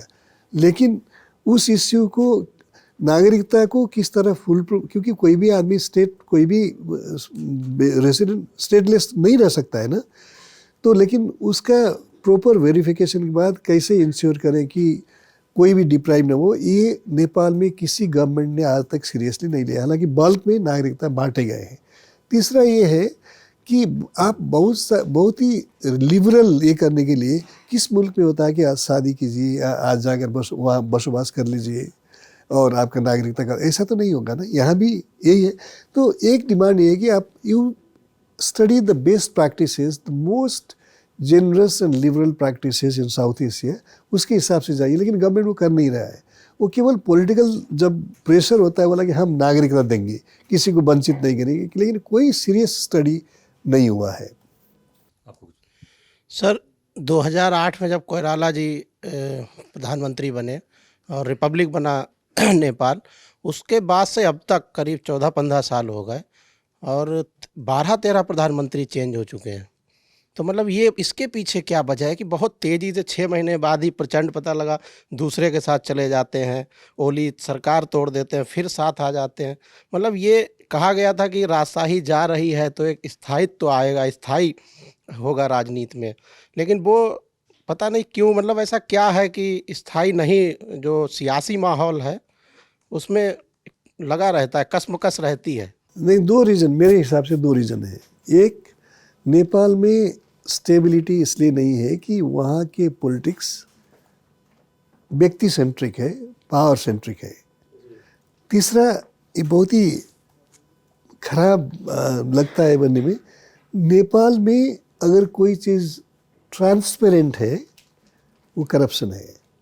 पहले हम लोग बोलते थे कि नेता लोग खाते हैं, अभी वो कि नीचे तक वो वार्ड वगैरह। दूसरा, अगर नेपाल में कोई कुछ पावर ट्रूली डिसेंट्रलाइज्ड है, करप्शन है ऊपर से नीचे तक।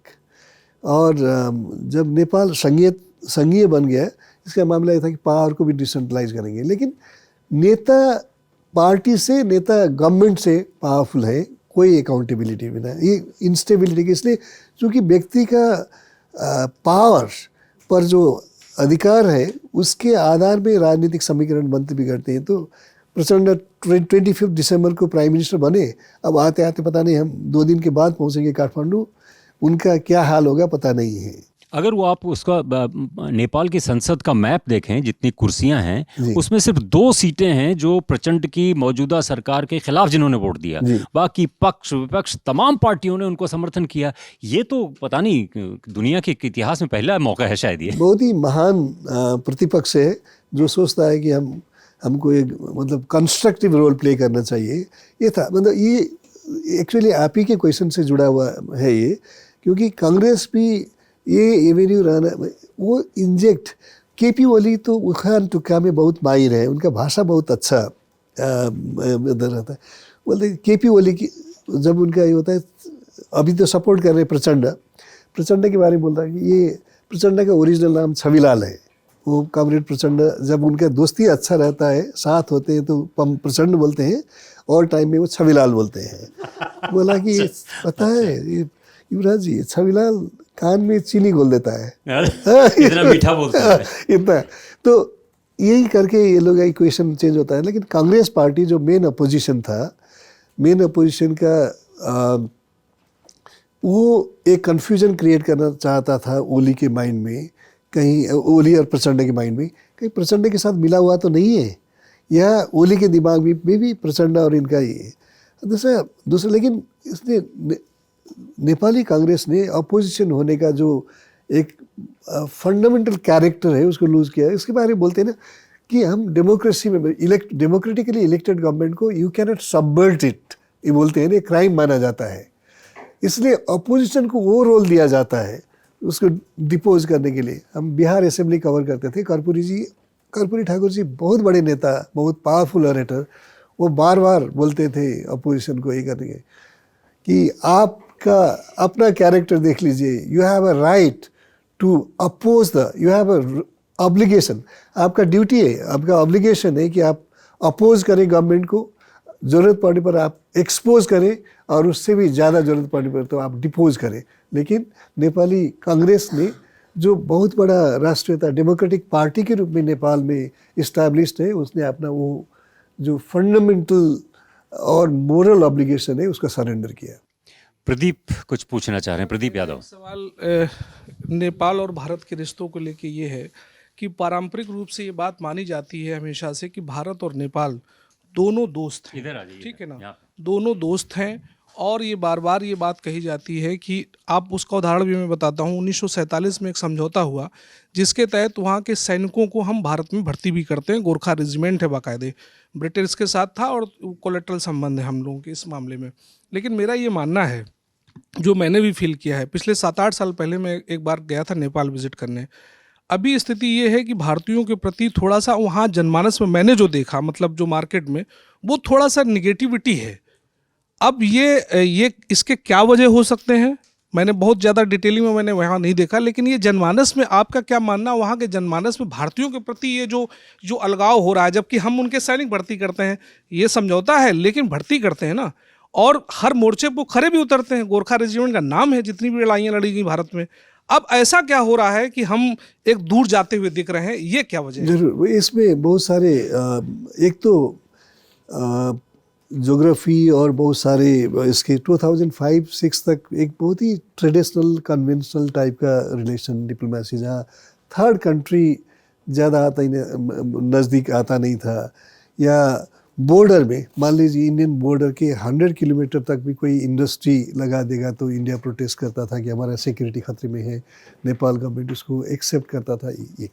लेकिन 2005-06 के बाद आपने बाहर के प्लेयर्स, इन्वेस्टर्स और इन्फ्लुएंस को लाए। मैं उसको बहुत ही बड़ा ये मानता हूँ, उसका जो भी इम्पैक्ट है उस इम्पैक्ट से नेपाल भी मुक्त नहीं होगा, इंडिया भी मुक्त नहीं हो सकता है। एक दूसरा, वो जो मोनार्की के टाइम में नेपाल इंडिया के रिलेशन के कॉन्टेक्स्ट में हमेशा, मैंने इससे पहले भी बोला कि जब दो इंडिया और चाइना का इंटरेस्ट डायरेक्टली क्लैश करता था, नेपाल ने हमेशा इंडियन इंटरेस्ट को साथ दिया है। इस हद तक कि कोलपुर बनवासा रोड बहुत फेमस है, चाइना ने ग्लोबल टेंडर जीता था, इंडिया ने लूज़ किया था।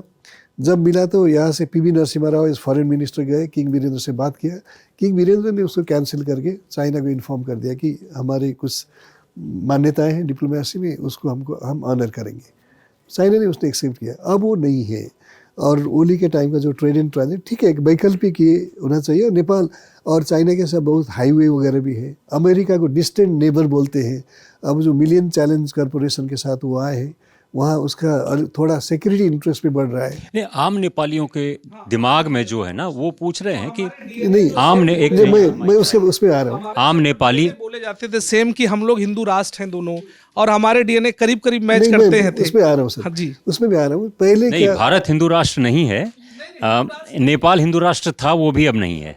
लेकिन जैसे पहले के जो नेता, मान लीजिए कम्युनिस्ट नेता भी, मनमोहन अधिकारी, BHU, इंडिया के फ्रीडम फाइटर, ये बहुत सारे, कृष्ण प्रसाद भट्टराई, BP कोइराला, ये सब यहाँ के फ्रीडम मूवमेंट में इन्होंने पार्टिसिपेट किया है। उनका स्टेचर अलग था।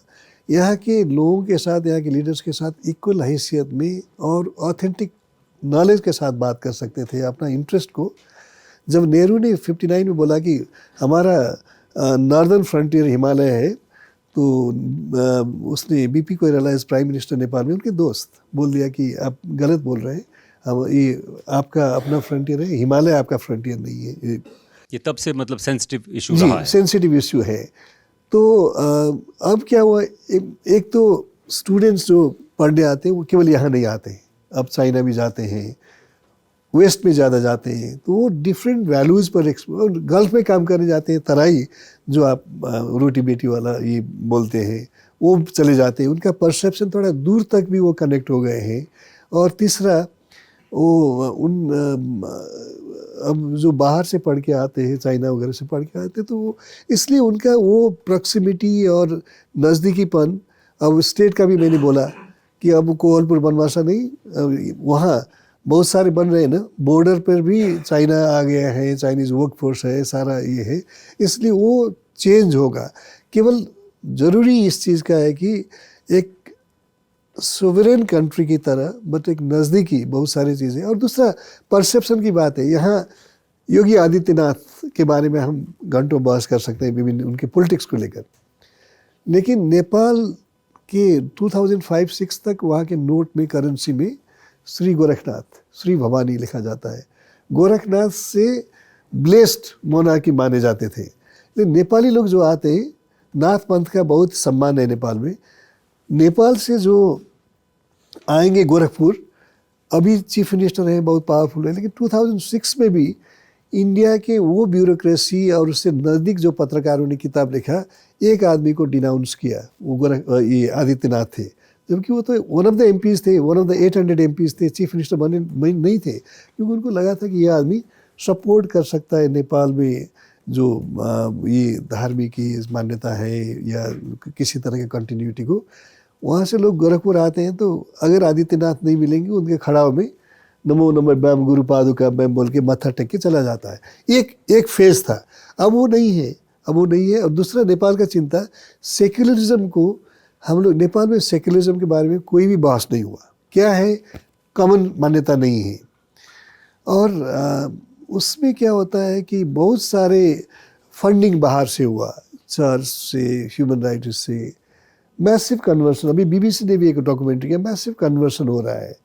तो अगर सेक्युलरिज्म का मतलब वो है, तो फिर बैकलैश, आप बोल रहे थे ना, उग्र राष्ट्रवाद, फिर उग्र हिंदूवाद, वो होता है, रिटेलिएशन। वो इसलिए हम लोग को बहुत ही, हम लोगों का मान्यता था कि मोनार्की नहीं चाहिए, तो उसके साथ भी डायलॉग करो, क्योंकि उसका हिस्ट्री है। एक एमिकेबल और रिकन्सिलिएटरी एग्जिट होना चाहिए। और उसके बाद सेक्युलरिज्म का डेफिनेशन क्या है, संघीयता क्यों, और गणतंत्र, संघीय, ये सब में बहस करो। कोई भी बहस, हमने बोला ना, इंडिया का सबसे बड़ा फेलियर है, इंडिया ने डेमोक्रेसी के नाम में माओइस्ट को सपोर्ट किया, लेकिन डेमोक्रेटिक प्रोसेस को इंडिया ने प्रमोट नहीं किया। इतना ही नहीं, उसको डिनाउंस किया। मैं एक एग्जांपल देता हूँ, अगर इंडिया नेपाल में डेमोक्रेसी डीप रूटेड चाहता था, एक ही चीज़ बोल सकता था कि जिस तरह इंडिया में कॉन्स्टिट्यूएंट असेंबली में 2 साल 11 महीना के प्रोसेस में बहुत सारे फ्री इंडिपेंडेंट इंडिया के लाइफ में वहाँ आने वाले प्रॉब्लम्स के बारे में भी बात हुई, और उसमें नेपाल में हुआ ही नहीं। 2 कॉन्स्टिट्यूएंट असेंबली इलेक्शंस हुए, एक डिबेट नहीं हुआ, एक क्लॉज में एक अमेंडमेंट मूव नहीं हुआ। हमारे सांसद बिल्कुल भेड़ों की तरह, हमने लिखा, इसलिए मुझे डर नहीं है उसमें कोई, उसमें हाथ उठा दिया पार्टी व्हिप में, जबकि व्हिप का प्रोविज़न नहीं था। और पास कर दिया। वो कॉन्स्टिट्यूशन नेपालियों ने लिखा ही नहीं। सेकुलरिज्म भी आपने ऐड किया, फेडरल भी, रिपब्लिक भी। उसका मीनिंग कम से कम कॉमन नेपाली का एक कॉमन अंडरस्टैंडिंग होना चाहिए। इसके कारण वो संविधान वर्केबल ही नहीं है, फंक्शनल ही नहीं है, बहुत सारी कन्फ्यूजन है। एक सवाल दीपक टेंगुड़िया पूछना चाहते हैं, इससे पहले कि आप सवाल पूछें, सोशल मीडिया पे बहुत सारे सवाल आए हैं, एक एक करके छोटे छोटे जवाब उनके दे दें, क्योंकि लोगों की ये दिलचस्पी है कि विदेशी पत्रकार आखिर हमारे सवालों के क्या जवाब देगा। तो चंदन त्रिपाठी पूछते हैं, फॉरेन मीडिया भारत को लेकर बहुत बार इतना नकारात्मक क्यों रहती है? छोटे सवाल छोटे जवाब। बस मैं मीडिया को जनरलाइज नहीं कर सकता हूँ। मैं नेपाल में जिस संस्था में मैं काम कर रहा हूँ उसके बिहाफ पे बोल सकता हूँ, फॉरेन मीडिया के बारे में मैं बोल नहीं बोल सकते हैं, ठीक है। एक शुभम का सवाल है, सर जी हम पूछना चाहता हूँ, ऐसे ही लिखा है, आपके यहाँ भी बिकाऊ मीडिया है क्या? बिल्कुल बिल्कुल सर, बिल्कुल। लेकिन हम इसके लिए खरीद मोल तोल के लिए नहीं आए हैं, पत्रकारिता ही कर रहे हैं। लेकिन एक प्रॉब्लम है, और मीडिया को, प्रोफेशनल मीडिया को अगर सबसे बड़ा खतरा कहीं से है, येलो जर्नलिज्म से है, बिकाऊ पत्रकारिता से है। मैं मानता हूँ उस चीज़ को। अगला सवाल आशीष सिंह का है, फॉरेन कॉरेस्पॉन्डेंट्स पब्लिक ओपिनियन और फॉरेन पॉलिसी को जैसा शेप देते हैं, उनके रोल पर आपका क्या विचार है? बहुत ही ब्रॉड ब्रश्ड है जी, ये सवाल, बहुत नेचुरली इसका इन्फ्लुएंस ओपिनियन। डेमोक्रेसी क्या है? It's all about opinion. और कैसे प्रोसेस को, पॉलिसी मेकिंग प्रोसेस को इन्फ्लुएंस करता है, वो मैटर करता है। मेरा इसलिए मैंने बोला कि नेपाल में कोई डिबेट ही नहीं हुआ, कोई ओपिनियन को अकाउंट में ही नहीं लिए गए। जो 8 लोग थे माइंडसेट, जिन्होंने 12 मुद्दे पर साइन किया था, वही 8 पार्टी, 8 नेता कमरे में एक डिसीजन लेते हैं, वो इम्पोज करते हैं। नेपाल में तो मीडिया स्वतंत्र है, तो वही सवाल पंकज अग्रवाल का है कि क्या विदेशों में भी, चूंकि हमने विदेशी पत्रकार लिखा है तो इसलिए ये नेपाल की बजाय विदेशों में जनरल कर रहे हैं, लेकिन नेपाल के कॉन्टेक्स्ट में आप पूछिए, बताइएगा, क्या विदेशों में भी मीडिया वहाँ की सरकार से प्रभावित होता है? आपका क्या अनुभव है? नहीं, नेपाल में स्पेशली 2006 के बाद, चेंज के बाद, मीडिया और सिविल सोसाइटी इतना यूफोरिक हो गए, लिटरली बहुत सारे उनका झोला लेके चलने लगे। इसलिए उनका जो मॉरल हैसियत था, जो और हैसियत था पॉलिसी में, वो कमज़ोर हो गया। अपने ही लोग हैं तो हमारे ही पार्टी के है ना, हमारे ही रिश्तेदार है, इस तरह का एक एटीट्यूड बना, इसलिए मीडिया का इम्पैक्ट भी बहुत कमज़ोर हो गया। दीपक टेंगुरिया, आप क्या सवाल पूछना चाह रहे हैं? नमस्ते सर। एक तो नेपाल को समझने के लिए किताबों की बहुत किल्लत है। मसलन एक किताब जो मेरी स्मृति में इस वक्त आती है वो प्रशांत झा की है, battles of a new Republic. तो एक तो कुछ किताबें सुझा जाइएगा। दूसरा ये समझना है कि भारत में जैसे लोकतंत्र बचा तो वो 2 स्तरों पर बचा। पहला, नेहरू के ज़माने में हमने संस्थाएं बनाई। 64 में जब एनसीईआरटी की चैप्टर खुलती इसी लाइन से है कि हु आफ्टर नेहरू। 77 में जब 18 जनवरी 1977 को इमरजेंसी हटती है और नेता बाहर आते हैं, लोकतंत्र वापस स्थापित होता है, तो वो लोगों की इच्छा थी कि लोग चाहते थे इमरजेंसी बने। तो नेपाल और लोकतंत्र का रिश्ता कैसा है? क्या वहाँ की संस्थाएं इतनी मजबूत होंगी जो भविष्य में बचेगा, या आपको लगता है कि लोगों के भीतर वो इच्छा है कि लोकतंत्र की वापसी होनी चाहिए, लोकतंत्र बना रहना चाहिए? जी बिल्कुल, वो इच्छा है। मुझे लगता है कि 1990 का जो मूवमेंट था वो एक बिल्कुल एकदम हिस्टोरिक बेंचमार्क था नेपाल के डेमोक्रेसी की जर्नी में। बीपी कोइराला जो सबसे टॉल इंडियन है, उनका एक कहना इनका ये था कि पॉलिटिकल पार्टीज डेमोक्रेसी को आगे बढ़ाते हैं। नेपाल में एक यूनिक हिस्ट्री है मोनार्की का। वो राष्ट्रीयता की मतलब प्रतीक तो नहीं, लेकिन उनके बिना राष्ट्रीयता, नेपाल के सार्वभौम सत्ता पॉसिबल नहीं है, क्योंकि उसको अपने ही गद्दी के लिए भी मुल्क चाहिए। तो इन्होंने डिस्पाइट लंबा इम्प्रिजनमेंट, बीपी का बहुत ही इम्पोर्टेंट ये था कि ये रिकॉन्सिलेशन मोनार्की और पॉलिटिकल पार्टीज़ के बीच में, कॉन्स्टिट्यूशन मोनार्की और डेमोक्रेटिक पॉलिटिकल पार्टीज़ के बीच में। और उन्होंने यहाँ तक बोला कि राजा और मेरा गर्दन जुड़ा हुआ है। ये बीपी का पार्टिंग स्टेटमेंट था। उनके नज़दीकी जो नेता थे, कृष्ण प्रसाद भट्टराई यहाँ के फ्रीडम फाइटर भी थे, उनका डेथ हो गया 2007-8 में शायद, 8 में। तो उन्होंने भी बोला कि जब वो गणतंत्र, संघीयता और धर्मनिरपेक्षता को एक तरह से इम्पोज किया विदाउट डिबेट, उन्होंने बोला कि आयातित एजेंडा है, मैं इस पार्टी में नहीं रह सकता हूँ। उनको फाउंडेशन से लेकर उन्होंने ये किया, मतलब बेसिकली डायलॉग के फेवर में थे। नेपाल की जनता डेमोक्रेसी चाहती है, लेकिन हम जो डेमोक्रेसी की अभ्यास कर रहे हैं वो लेवल में है। स्टेट के authority without accountability 5 leaders appropriate करते हैं। इसलिए मैं बोल रहा हूँ 90 का जो एग्रीमेंट था, कॉन्स्टिट्यूशन था मोनार्की और पॉलिटिकल पार्टीज़ के बीच का, वो सबसे बड़ा एक्सरसाइज था। बट दैट वाज एक एक्सट्रीम पॉलिटिकल व्यू और आउटसाइड इंटरफेरेंस में वो कैजुअलिटी बन गया 2005-6 में, without Nepali people being given the right to exercise their collective responsibility. देखिए, ये बातचीत का सिलसिला, अभी 1 मिनट रुकिएगा, बातचीत का सिलसिला अभी जारी है, लेकिन अब अपने अंतिम चरण में है। एक सवाल तो मैं आपसे करूंगा, उसके बाद फिर आपको ये सवाल करना होगा।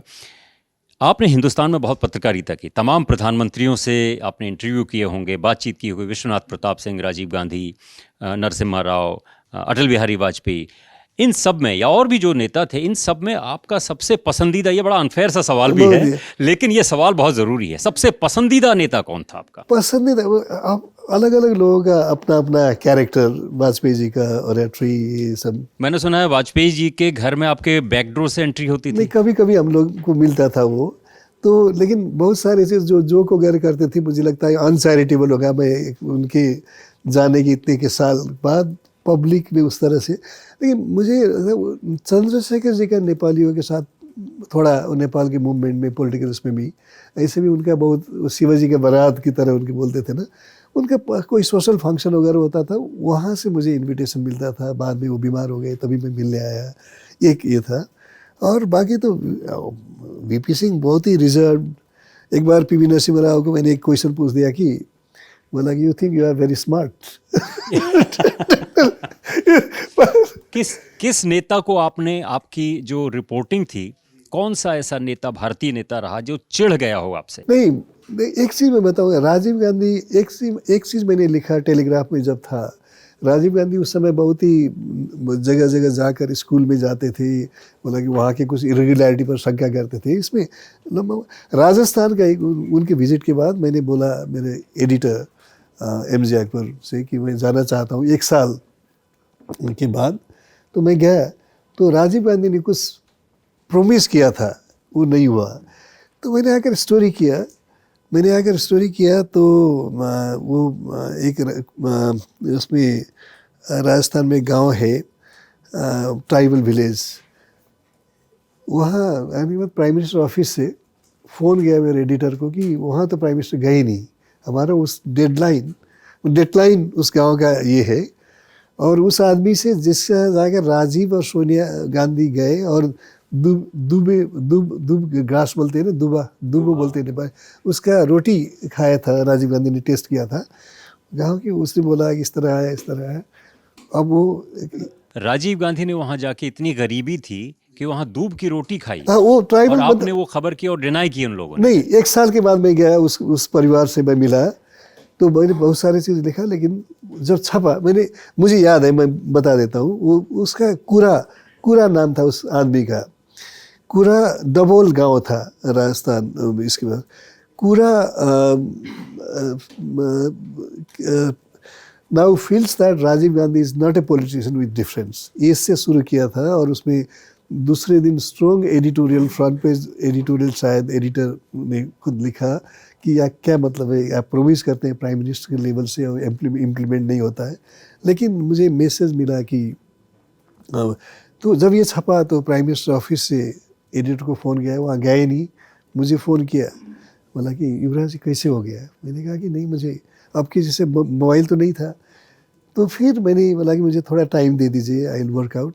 मैंने उसी गाइड को ले गया था, सेवा दल का, कांग्रेस सेवा दल का आदमी था, सोनाराम पारगी करके, उनको मैं ले गया था। वो डबोल गाँव ये थे। तो हुआ क्या था कि राजीव गांधी जब बहुत सारे जगह गए ना, वो अब प्राइम मिनिस्टर के लिए तो चीटिंग भी होता है ना, कुआं में पानी नहीं, पानी लाकर टैंकर से पानी डाल दे रहा है उसने दिखाने के लिए। तो उसको सेंस हुआ होगा, तो ही डिटर्ड। तो डबोल गांव जो लिस्टेड नहीं था, वहाँ गए। तो वहाँ जाकर बोला कि ठीक है घर बना देंगे, क्या कर देंगे, कुछ पेंशन देंगे, ये सब बोला उस इनको। तो जब मेरा स्टोरी छपा तो अपेरेंटली प्राइम मिनिस्टर ने वहाँ बोला कि क्यों नहीं हुआ, Hardev Joshi he was the chief minister, उनसे पूछो। तो फिर तब उनसे पूछने के बजाय यहाँ हुआ कि गए नहीं, इन्होंने देखा होगा। बाद में फिर मैंने लेटर लिखा एडिटर को, उनको वो ही was to meet Rajiv Gandhi. एक हफ्ता के बाद कहीं जमशेदपुर जा रहे थे तो कलकत्ता से वहीं जाना था। तो मैंने लास्ट में लिखा कि मुझे पता, मतलब ये मैं समझ सकता हूँ कि पॉलिटिशियन क्यों झूठ बोलते हैं, लेकिन वो 70 साल का tribal, illiterate tribal, why should he be lying to me. फिर मैंने वो सब सीन दिया, सोनाराम पारगी वगैरह ये सब को।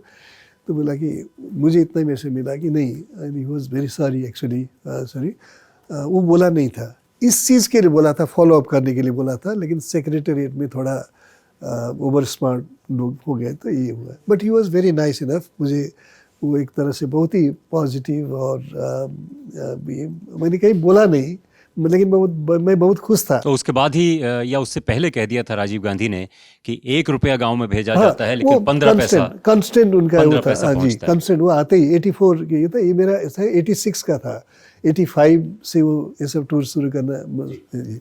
हाय सर, मेरा सवाल आपसे ये है कि प्रेस फ्रीडम इंडेक्स 2022 के अकॉर्डिंग इंडिया 150th प्लेस पे है और नेपाल 76th प्लेस पे है।